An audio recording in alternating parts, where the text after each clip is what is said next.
Bonjour à tous, j'espère que vous allez excellemment bien. Journée de repos sur le Tour de France, donc journée de vidéos un petit peu particulière. Sur la chaîne, on va parler du cyclisme en France sur plusieurs points.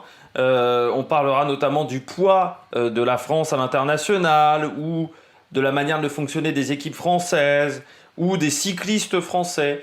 Voilà, on aura plusieurs points à aborder dans cette vidéo. C'est un peu une vidéo pêle-mêle, comme dirait Julien César. Voilà, on aura pas mal de choses à dire. Avant tout, n'hésitez pas à vous abonner à la chaîne, à réagir dans les commentaires, à mettre un pouce bleu, à partager la vidéo sur les réseaux sociaux, notamment auprès de vos proches, si vous pensez que ça peut les intéresser. Dans les commentaires, n'hésitez pas à me dire qu'on élargisse peut-être certains sujets. Si vous voulez qu'on parle de certains trucs dont je ne parlerai pas dans cette vidéo ou d'approfondir certaines choses, n'hésitez pas. J'y reviendrai. Alors, j'y reviendrai peut-être pas tout de suite. La vidéo va être en ligne ce soir. Je regarde le match de foot, donc ça sera peut-être demain. Et puis demain, j'ai aussi la Formule 1 à finir de regarder, donc ça sera peut-être un petit peu particulier. Mais si j'ai pas le temps de vous répondre, je vous répondrai soit mercredi, soit jeudi pour le 14 juillet. Et puis voilà, on va revenir là-dessus. N'hésitez pas, quand vous abonnez à la chaîne, également à activer la petite cloche. Comme ça, vous êtes au courant des dernières vidéos qui sortent sur la chaîne. Notamment si vous activez toutes les notifications. Ça, c'est ce qu'on appelle le Saint Graal. Et ben, on commence tout de suite cette vidéo. On va commencer par le poids de la France au niveau du cyclisme. Au niveau du cyclisme international. Aujourd'hui, la France, elle a un poids... ça reste une nation majeure du cyclisme et c'est même redevenu, je dirais, une nation majeure du cyclisme. On a connu vraiment une période en France, je dirais entre 2005, 2012, 2013, où on était dans une situation où, au niveau international, que ça soit au niveau des instances, que ça soit au niveau des équipes, que ça soit au niveau des coureurs, on a connu une période compliquée. Il faut le dire à ce moment-là. On a retrouvé notre superbe quand même un petit peu et on est redevenu une nation, je dirais quand même importante du cyclisme. Le poids de la France aujourd'hui dans le cyclisme, il est important. Déjà parce que je rappelle que le président de l'UCI, tout simplement, est français, David Lappartient. Qu'on a également le plus gros organisateur quasiment de courses au monde, KSO. Bon, vous avez l'adversaire italien, RCS, mais on va dire ce sont les deux gros piliers de l'organisation de courses dans le monde. Parce que on a aussi des stars dans le peloton. Il faut le dire, nous avons Julien Lafilippe qui est double champion du monde, nous avons Thibaut Pinot, nous avons Romain Bardet, même Gaudu, Arnaud Démare. Enfin voilà, nous avons quand même beaucoup de coureurs qui ont un point et un impact aujourd'hui en France. Vraiment, on retrouve quand même des très très belles couleurs. On a eu encore une fois une période compliquée. C'est vrai que l'après-Festina était difficile à gérer. On va pas se mentir, l'après-Festina était très compliqué. L'affaire Festina a touché énormément la France. Il a fallu retrouver des couleurs après ça. Il y a eu également des pays qui ont mis un peu plus de temps que nous, peut-être, à avoir un règlement antidopage clair. C'est vrai que nous, on a eu l'avantage d'avoir Marie-Georges Buffet, très clairement, qui, au moment de Festina et après, a fait un énorme travail sur les règles antidopage. Et elle a donné énormément de moyens à l'Agence française antidopage. Pas de peau, c'est qu'après, il y a Sarkozy qui est arrivé et qui a un petit peu cassé tout ça au niveau de l'Agence française antidopage, notamment lors d'un rendez-vous avec Lance Armstrong. Mais la France, aujourd'hui, a un poids très important, même si tout n'est pas parfait, et c'est important de le signaler également, et c'est important de le dire dans cette vidéo. Organisation, deuxième poids, l'organisation en France. Eh bien, je dirais on a pas mal de courses en France. Bon, c'est pas la Belgique, mais on a quand même pas mal de courses en France. Mais j'ai des inquiétudes quant à l'avenir au niveau du cyclisme. Pourquoi j'ai des inquiétudes parce que l'organisation de course est de plus en plus difficile. Déjà parce qu'il y a des contraintes qui sont de plus en plus importantes. Également que les ressources policières sont de plus en plus difficiles à utiliser. Or, pour des courses, les courses importantes, il faut des ressources policières, gendarmes également, et que ces ressources-là, aujourd'hui, le cyclisme n'est pas la priorité, et surtout, les ressources en hommes, elles sont très limitées aujourd'hui, il faut le dire. Donc, il y a des courses qui ont maintenant du mal à être organisées car les préfets ne les autorisent pas. C'est vrai que les préfets ont aussi des ordres, hein, parce que je rappelle que le préfet est sous l'ordre du chef d'État. Le préfet est un petit peu celui qui gère ce que dit le chef d'État sur le territoire, sur le canton, ou sur le territoire, parce que le préfet gère tout le département, et vous avez des sous-préfets qui gèrent chacun des cantons de chaque département. Mais aujourd'hui, on a quand même des mauvais indicateurs au niveau de l'organisation de courses, notamment de courses amateurs. Je vois énormément de messages passer sur Twitter. Je suis quand même des tweetos qui font du cyclisme amateur. Et on a de plus en plus d'annulations de courses parfois au dernier moment, parce que la préfecture a autorisé et n'autorise plus, parce qu'on n'arrive pas à avoir assez de bénévoles aussi, ce qui est également un problème. Donc par exemple, le cyclisme amateur, c'est de plus en plus compliqué d'organiser des courses. Or, si nous n'avons pas des courses au niveau amateur, notamment dans les jeunes catégories, nous n'aurons pas de talent chez les professionnels dans les 7-8 ans à venir. Pour avoir des talents chez les professionnels, il faut qu'il y ait beaucoup de courses chez les amateurs et qu'ils soient des courses de qualité, bien structurées, avec des bonnes organisations. Si on n'a pas ça, on aura un problème à un moment de densité en France.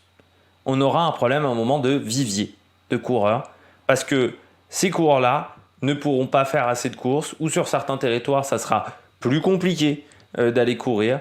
Donc on aura du mal, par exemple, à avoir des coureurs de telle ou telle région de France, parce qu'on aura du mal à organiser des courses. Je pense notamment à l'Île-de-France, qui aujourd'hui a eu pas mal d'annulations de courses au niveau amateur. Donc c'est un vrai problème. On parlait de bénévolat. Pourquoi je reviens sur le bénévolat ? Avant de parler de bénévolat, même on va revenir, ça touche même les courses amateurs, mais même des courses d'un niveau quand même un peu important. On peut parler par exemple du Tour de Normandie. Eh bien, le Tour de Normandie a connu sa dernière édition avec cette équipe d'organisation-là. C'est-à-dire que l'année prochaine, il n'y aura pas de Tour de Normandie. Or, le Tour de Normandie était une course importante. Déjà, c'était une course qui était filmée, alors certes sur Internet, mais filmée quand même. Mais le Tour de Normandie était important pour les jeunes talents, pour que les jeunes coureurs puissent s'exprimer, que ce soit les coureurs français ou même des coureurs internationaux. Pas mal de coureurs sont passés par le Tour de Normandie et sont aujourd'hui sur le Tour de France. Et pourquoi je reviens sur le Tour de Normandie ? Parce qu'on s'aperçoit qu'au niveau bénévolat, il y a un vrai souci, alors qui n'est pas un souci seulement au niveau du cyclisme, qui est un souci au niveau du bénévolat sportif, mais même, je dirais, du bénévolat en général. C'est qu'on a très peu de jeunes. J'ai vu la photo, par exemple, du Tour de Normandie, mais je pourrais parler de d'autres compétitions où on voit un petit peu la tête des organisateurs. Je pourrais parler notamment de Paris-Bourges ou de d'autres compètes. Ce sont des personnes âgées. Or, ces personnes âgées-là, au bout d'un moment, elles vont s'arrêter, elles vont prendre leur retraite parce qu'à 70 ans, tu as envie peut-être de faire autre chose et surtout, tu n'as plus l'énergie nécessaire pour organiser une course, ce qui est tout à fait compréhensible. Le problème, c'est que dans ces équipes d'organisation-là, on n'intègre pas de jeunes. C'est un vrai problème, je vois dans d'autres aspects au niveau du bénévolat, c'est que souvent ce sont des personnes âgées qui dirigent, et ces personnes âgées, ces personnes qui ont plus de 60 ans, on va dire, à partir de ce principe-là, souvent ne font pas confiance aux jeunes générations pour des rôles capitaux. Or, quand on veut passer la main, on se retrouve dans des situations comme le Tour de Normandie, ou comme d'autres épreuves, où on ne peut pas passer la main, vu que toute l'organisation a à peu près le même âge, à 65, 70 ans. Donc quand le mec à 70 ans s'arrête, le mec à 65 ans se dit je vais pas reprendre pour 1 ou 2 ans. Ce qui est compréhensible. Mais ce qui fait qu'on est obligé d'arrêter ces compétitions-là. Et c'est un vrai problème aujourd'hui au niveau des organisations. On n'a pas de jeunes bénévoles, enfin de bénévoles pour mon âge à peu près, qui sont dans la fourchette entre 18 et 35 ans, qui organisent ou qui participent à l'organisation des courses. Ce qui va être un vrai problème dans les 10 ans à venir, c'est qu'on va se retrouver à avoir énormément d'arrêts de course si on n'arrive pas à trouver des solutions. On a déjà eu pas mal d'arrêts de course quand même ces derniers temps, mais ça ne va pas s'améliorer. Et c'est vrai que c'est un vrai souci au niveau organisation. On a aussi un problème en France, c'est la domination d'ASO sur l'organisation des courses professionnelles. C'est-à-dire qu'aujourd'hui, ASO a quasiment pas loin d'un monopole sur l'organisation des courses professionnelles. ASO donc organise le Dauphiné, Paris-Nice, Paris-Tours, Paris-Roubaix, le Tour de France féminin,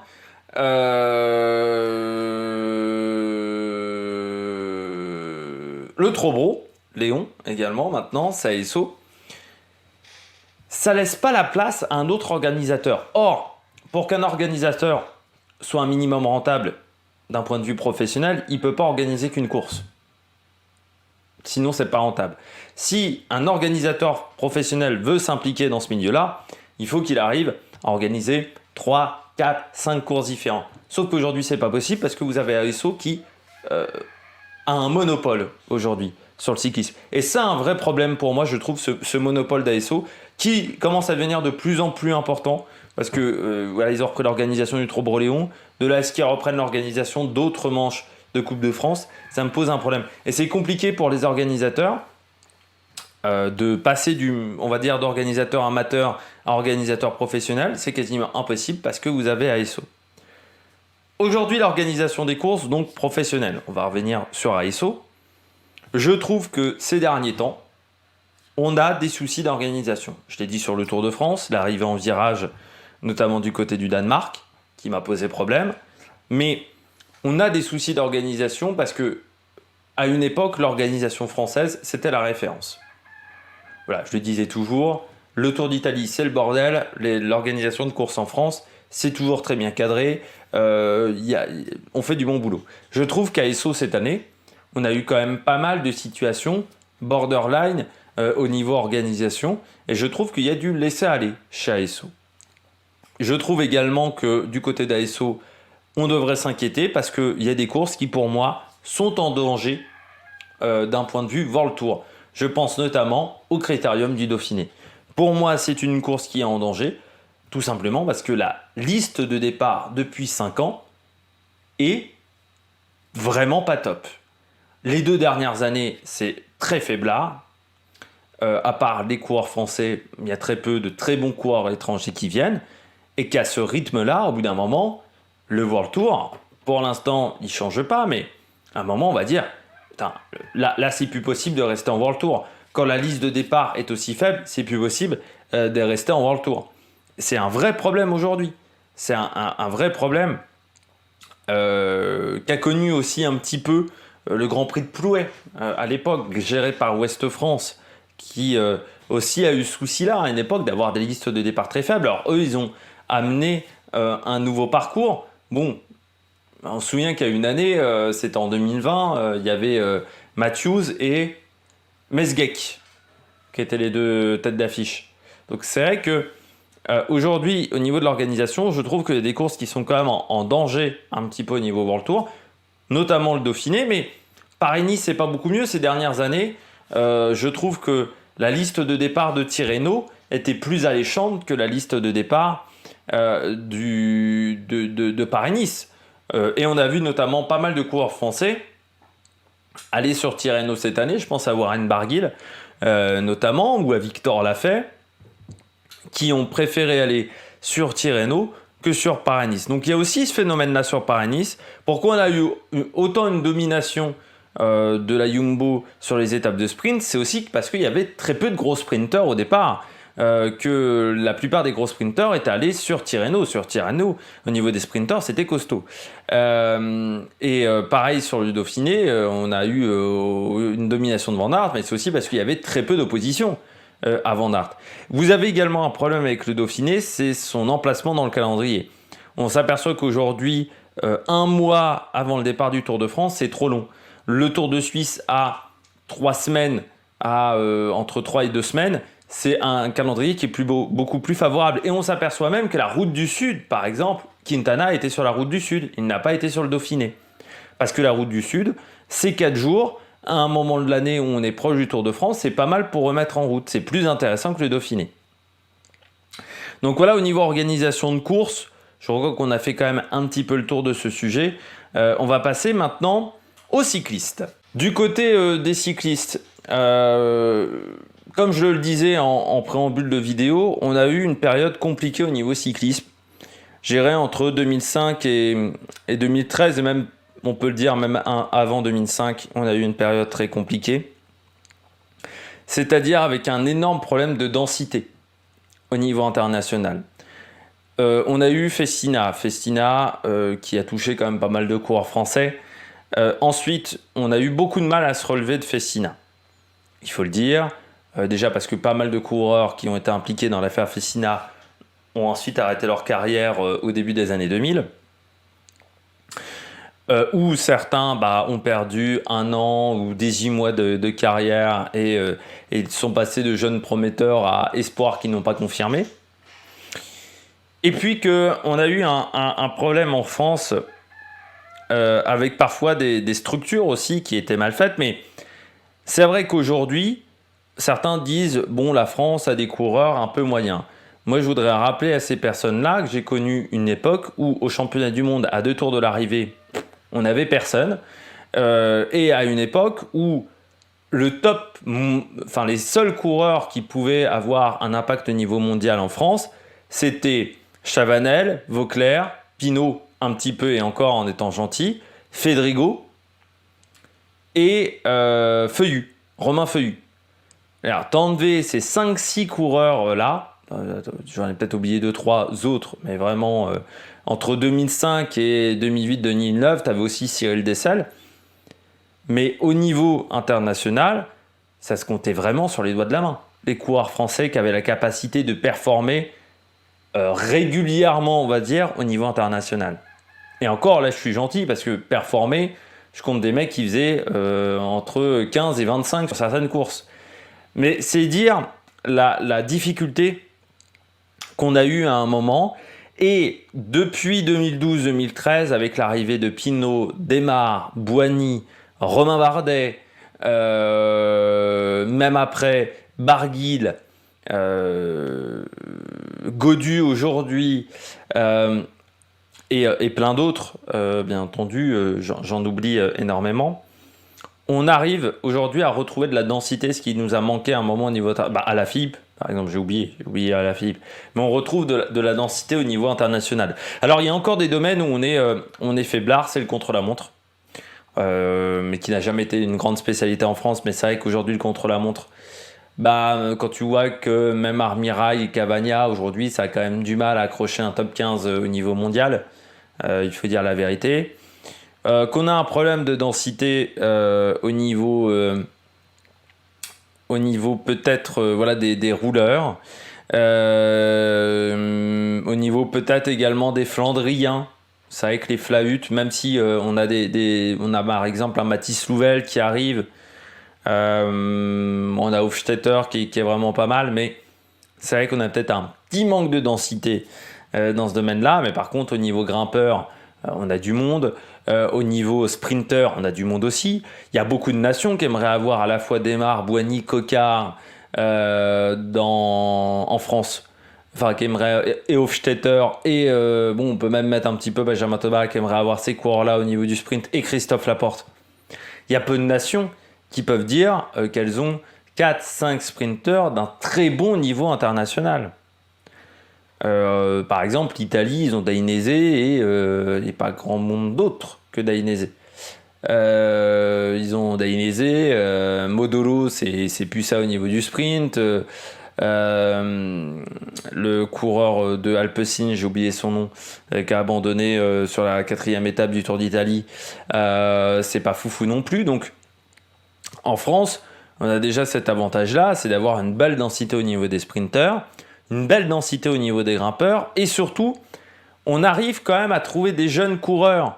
Là aussi, c'est vrai que, bon, par exemple, l'Italie, Nibali commence à se faire vieux, et c'est vrai que les jeunes coureurs italiens, on en a vu un peu sur le Giro, mais on attend encore de voir. En Espagne, bon, ça commence à arriver avec Juan Ayuso, avec 3-4 pépites. Je pense aussi à Roger Adria qui doit avoir 23 ou 24 ans, mais ça manque encore un petit peu de coffre. En France, on arrive à trouver des jeunes. Et ça, c'était un peu notre problème à une époque, c'était la formation. Je trouve qu'en France, la formation a progressé. Il reste encore beaucoup de boulot. On parlait du cyclisme amateur, c'est vrai qu'on a le désavantage d'avoir un championnat de D1 amateur qui favorise, qui est d'un haut niveau, mais qui ne permet pas de travailler sur les fondamentaux. C'est vrai que Marc Madiot a toujours dit que, par exemple, David Gaudu ne savait pas manger en course, par exemple, ce qui semble extraordinaire. Mais c'est là où on doit progresser, c'est peut-être de créer même un pôle, de créer des réunions avec nos meilleurs talents chez les espoirs et chez les juniors, et d'avoir des stages peut-être un peu plus importants sur une saison cycliste, on prendrait une dizaine, quinzaine de coureurs français qui sont d'un très très bon niveau, et on aurait peut-être des stages au niveau fédéral. Ça pourrait avoir un intérêt pour ces coureurs-là. Mais c'est vrai qu'aujourd'hui, au niveau des cyclistes, quand tu vois la jeune génération, Paul Penouet, Lenny Martinez, par exemple, qui ont été sur le Baby Giro, c'est du costaud. Eddie Le Huitouz, c'est pas mal aussi. Je pense même à Jason Tesson au niveau du sprint, qui a 24 ans. Même Champoussin également, qui doit avoir 25 aujourd'hui. Donc c'est pas encore très vieux. On a une génération qui arrive, qui est performante. Je pense également à Mathis Louvel, Flahut, mi un peu sprinter. Je pense également à Hugo Page, qui a fait un très bon Dauphiné cette année et qui a été très performant.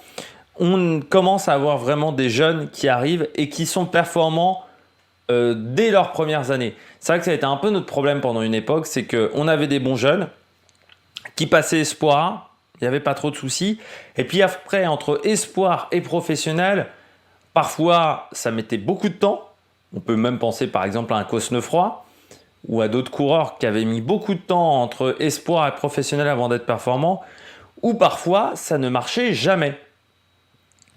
Parce que pour un tas de raisons. Et c'est vrai qu'aujourd'hui, au niveau des cyclistes, je trouve qu'on arrive à être mieux aussi parce qu'on a des structures qui le permettent.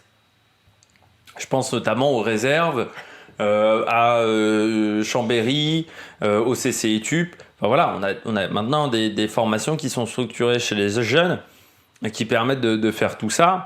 Alors qu'avant, c'était beaucoup plus compliqué et parfois on était obligé de passer à l'étranger pour pouvoir être performant. Je pense à Romain Sicard qui était presque dans l'obligation d'aller à l'étranger parce que les équipes continentales françaises n'étaient pas dans un assez bon niveau et il avait été obligé d'aller chez Orbea. Ou on peut même penser à Alaphilippe, ou on peut même penser à Warren Barguil qui avait été presque obligé d'aller à l'étranger parce qu'en France, à l'époque, pour les jeunes coureurs, on ne savait pas faire. Et c'est vrai qu'aujourd'hui, on a vraiment progressé dans ce domaine-là. Peut-être aussi parce qu'on s'est cassé un petit peu les dents avec Nasser Boigny, Arnaud Desmar, même Thibaut Pinot sur leurs jeunes années, Romain Bardet, et que dans les équipes françaises, on a progressé dans ce domaine-là en se cassant les dents et en se ratant avec certains coureurs. On va passer aux équipes. On parlait de structure avec les jeunes coureurs. Alors, dans les équipes, on va parler également management. Est-ce qu'aujourd'hui en France, on a des bonnes équipes ? Moi, je voudrais déjà souligner qu'en World Tour, on est la nation la plus représentée.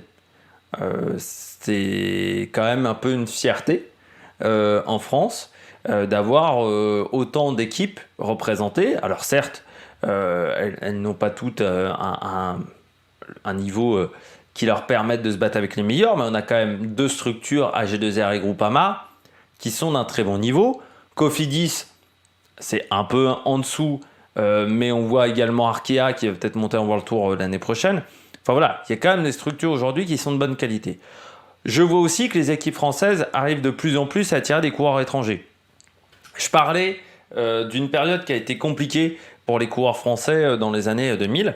On pourrait dire la même chose pour les équipes françaises, c'est qu'entre 2005 et je dirais 2013-2014, on a eu des équipes françaises qui étaient franco-françaises, c'est-à-dire avec un staff français et quasiment que des coureurs français. Il y avait, à part Philippe Gilbert, mais il y a très peu de bons coureurs de cette époque-là qui sont passés dans des équipes françaises entre 2005 et 2012-2013 et qui ont eu un bon rendement.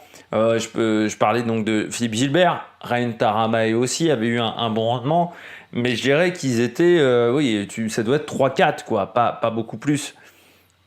Aujourd'hui, en France, on a des bonnes structures parce qu'on a arrêté de se concentrer sur le franco-français. Parce qu'on a montré aussi notre expertise avec certains coureurs. Mais surtout qu'on a arrêté de penser franco-français. Pendant très longtemps dans les équipes françaises, on ne voulait pas de coureurs étrangers. Pour plusieurs raisons. Parce qu'il fallait déjà que les coureurs français s'intègrent forcément à la culture. C'est-à-dire qu'on ne faisait pas de briefing en anglais. Par exemple, les briefings c'était en français. Dans les équipes françaises, briefing en français. Parce que c'était pas dans la mentalité de certains managers aussi. Je me souviens de propos de Marc Madiot qui ne voulait pas prendre de coureurs étrangers. Il disait, on a une équipe française, on court avec des Français. Voilà, c'était cette idée-là. Ou même Jean-René Bernaudot avait aussi cette mentalité-là, c'est-à-dire on fait courir les Français. Et puis aussi parce qu'on avait une peur que les coureurs étrangers soient dopés. Parce que c'est vrai que, je rappelle, en France, il y a eu l'affaire Fessina, mais on a eu quand même entre 2005 et 2008, 2009, beaucoup de coureurs étrangers pris dans des affaires de dopage. Il y a eu notamment l'affaire Puerto, mais on peut parler de Vinokourov, on peut parler de beaucoup de coureurs. C'est vrai que, pourquoi je dis à partir de 2005 ? Parce qu'avant 2005, on a quand même des coureurs étrangers. Kivilev, le regretté Kivilev, mais on avait eu Vinokourov qui avait commencé en France. On a eu, même à la fin des années 90, Baumberger, mais on a eu Yann Kirsipou aussi. Il y avait quelques coureurs étrangers, je pense à Francisco Mancebo, mais il était encore après chez G2R. Mais il y avait quelques coureurs étrangers, alors Mancebo était dopé, mais quelques coureurs, je crois me rappeler, mais quelques coureurs étrangers en France. On se souvient de Jean-René Bernaudot qui avait attiré José Babellouki, mais après sa chute de Gap et qui n'était pas au meilleur de sa condition physique très clairement. David Millard, par exemple, était chez Cofidis. À partir du 2005, il y a quand même des équipes qui sont quasiment 100% françaises sur les 30 coureurs de l'effectif. Et c'est vrai qu'à partir de 2013-2014, on a un peu changé de paradigme. La Groupama alors, AG2R avait toujours gardé 4-5 coureurs étrangers dans l'effectif. C'est vrai qu'AG2R a été un peu différent. Je me souviens notamment, c'était Effing Kim. Non, si, c'était Effing Kim. Il y avait... chez AG2R, il y avait un coureur suisse qui était très bon dans les années 2010, qui avait même été en échappée sur une course. Alors je vais regarder parce que sinon ça va me rester dans la tête tout le long et ça va m'énerver. Mais AG2R était un peu différent. Mais à la Groupama, il a fallu attendre qu'on décide de faire un train avec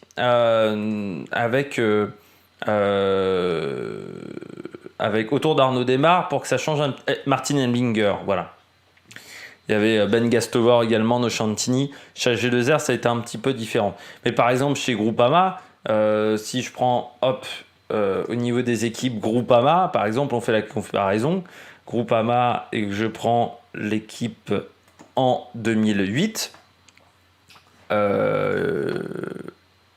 ou même 2009, on va regarder l'équipe en 2009 pour vous dire le nombre de coureurs étrangers qu'il y avait en 2009 à la Française des Jeux à l'époque. On avait Utarovic, Dutzel, Gianni Mersman, on en avait 5. Et qui n'étaient pas des têtes d'affiche. C'est ça aussi la différence, c'est qu'on arrive aujourd'hui à attirer des têtes d'affiche dans les structures françaises. On a réussi à attirer Peter Sagan. il y a 10 ans, impossible qu'on attire un champion du monde. On a réussi à attirer Viviani à l'époque de la Cofidis. Et quand il arrive à la Cofidis, c'est un bon coureur. Quintana. Tous ces coureurs-là, il y a 10 ans, on n'arrivait pas à les attirer. Quand on se plaçait sur le marché des transferts et que les Français essayaient de choper tel ou tel coureur, c'était pas possible. Déjà parce qu'à une époque, les budgets n'étaient pas suffisants. C'est vrai que les équipes françaises ont énormément progressé au niveau budget. La Groupama, AG2R, maintenant ont des très beaux budgets. À l'époque de la Française des Jeux, le budget était moindre par rapport à ces équipes-là, par rapport aux équipes étrangères. Mais aussi parce que on fait moins peur maintenant aux étrangers. C'est-à-dire que, par exemple, que ce soit la Groupama, Total, on fait les briefings en anglais, par exemple. Mi-anglais, mi-français. Alors qu'à une époque, on ne le faisait pas du tout. Parce qu'on a aussi progressé énormément au niveau des assistants, directeurs sportifs. Parce qu'il y a aussi des personnes qui ont fait un peu la promotion du cyclisme et français et surtout de la manière de faire des Français. Je pense à Nicolas Portal chez Sky qui a fait du très bon boulot. Je pense à Philippe Mauduit également, que ce soit à la Lamprey, que ce soit dans d'autres formations, qui ont montré que les Français savaient bosser aussi. Et ça a fait du bien. Alors malgré tout, on a quand même du mal à avoir des directeurs sportifs qui s'expatrient dans des formations étrangères. Malgré tout, on a encore des équipes qui font pas du bon travail. Je pense que du côté de la Total, on pourrait faire encore un petit peu mieux. Je pense que chez BNB Hotel, par exemple, c'est pas bon aujourd'hui. Mais on a progressé. Je trouve, par exemple, si on regarde une formation comme Arkea, quand tu regardes sur les 5-6 dernières années, entre l'époque Fortuneo, Oscaro et aujourd'hui Arkea, on n'est plus du tout sur la même manière de faire. Alors on peut faire encore mieux, par exemple, regarde la Cofidis, ce qu'a dit un petit peu Christophe Laporte. Christophe Laporte a quand même lancé des petits pics en début de saison en disant la Jumbo bosse beaucoup mieux que la Cofidis. On peut faire beaucoup mieux, que ça soit au niveau préparation du matériel par exemple. Je pense que là on est encore en retard sur la préparation du matériel, sur l'innovation au niveau du matériel. D'autres équipes font ça beaucoup mieux que nous. Sur peut-être les stages d'entraînement, on n'est peut-être pas encore au top sur la programmation et la planification des saisons. On est encore en dessous de certaines nations. Mais par contre, on a beaucoup progressé sur d'autres aspects. Et je trouve par exemple qu'un Marc Madiot, par exemple, a su faire évoluer sa manière de faire. Vincent Lavenu aussi un petit peu. Du côté de Cofidis, Cédric Vasseur est un peu plus obtus, mais il tente quand même d'apporter certaines choses. Jérôme Pinault, j'en parle pas, mais là c'est compliqué. Mais parce que Jérôme Pinault, là, je parlais du côté franco-français. Chez Cofidis, on a des Espagnols. Chez Groupama, on a dans le staff des personnes étrangères. Si je regarde 2022, du côté de la Groupama, on a Jussi Väikänen, par exemple, qui a beaucoup roulé en France. Mais on a Philippe Mauduit qui a eu des expériences internationales. Voilà. On a des mecs qui connaissent un petit peu Thierry Bricot, il connaît aussi un petit peu le cyclisme international. Donc on a des mecs quand même qui connaissent d'autres formations. Et ça c'est hyper important. Parce que sinon c'est difficile. Par exemple, Philippe Mauduit, en tant que directeur sportif, je rappelle quand même qu'il a fait Saxo, Lamprey, Bahreïn et UAE. Donc il est passé dans beaucoup d'équipes différentes dans sa carrière. Si je regarde... Et puis ils ont aussi, je pense aussi que la formation française au niveau de la manière de travailler est bien meilleure qu'il y a 15 ou 20 ans. C'est-à-dire que les formations diplômantes ont aussi progressé dans la manière de faire, au contact également de l'international. Mais par exemple, on comparait où il y avait 5 coureurs étrangers dans l'équipe Groupama il y a 15 ans. Aujourd'hui, vous avez Lewis Haskey, Baledi Dilati, Duchesne, Geniet, Guarnieri, Konovalovas, Kung, Linhart, Lundvinksen, Reichenbach, Scottson, Silkendam, Stewart, Storer, Walter, Vandenberg, Bramwelten, la moitié de l'effectif est étranger. Presque plus de la moitié de l'effectif est étranger. Ce qui montre bien qu'on a énormément changé de paradigme. Et c'est le problème peut-être de BNB, c'est qu'aujourd'hui c'est trop franco-français et c'est pour ça qu'il manque un peu de professionnalisme. On voit Total, par exemple, Total on dit toujours c'est l'arrivée de Sagan qui a changé les choses. C'est pas que l'arrivée de Sagan, c'est l'arrivée aussi du staff autour de Sagan, de son mécano, du directeur sportif étranger. Aujourd'hui chez Total, hop, il faut que je passe comme ça. On a changé la manière de faire. Tu vois, par exemple, aujourd'hui, il y a Jan Valar, il y a Jens Van Bailen. Alors, je te dis pas que tout le monde doit être étranger, mais ils ont aussi un mécano qui est belge. Du côté ils ont le mécano lituanien de Sagan, mais ils ont aussi un mécano belge. Du côté d'Arkea, tu as Jasper Weik qui est belge. Tu as aussi Yvon le Danois qui est passé dans pas mal d'équipes étrangères. Sébastien Hinault qui était passé chez Yam également. Donc ça aussi, ça permet en tant que coureur, il était passé chez Yam. Et chez Crédit Agricole, il a côtoyé également pas mal de coureurs étrangers. Donc ça, c'est aussi très important dans la manière de faire. Et je trouve qu'aujourd'hui, nous avons des équipes. Tu vois, par exemple, l'Arkea, c'est une équipe aujourd'hui qui a beaucoup de coureurs étrangers. Anacona, Capiot, Declercq, Flores, Maclay, Nop, Ovzian, Pajur, les deux frères Quintana, Michel Rhys, Connor Swift, Alexandro Verret. On arrive aussi, ça me permet de voir avec Verret, on arrive aussi à attirer des jeunes pépites étrangères. Verret, par exemple, il a voulu aller en France, chez Arkea. Ça, c'est aussi très intéressant parce que les jeunes pépites, bon, il y avait eu Philippe Gilbert, mais c'était presque un choix par défaut de Philippe Gilbert à l'époque. Et Marc Madiot, et puis c'était un Wallon. Wallon France, voilà, il y a quand même toujours eu un relationnel important entre la Wallonie et la France. Mais maintenant, on arrive aussi à attirer des jeunes pépites dans leur première, deuxième année. Et ça, avant, on n'arrivait pas à le faire.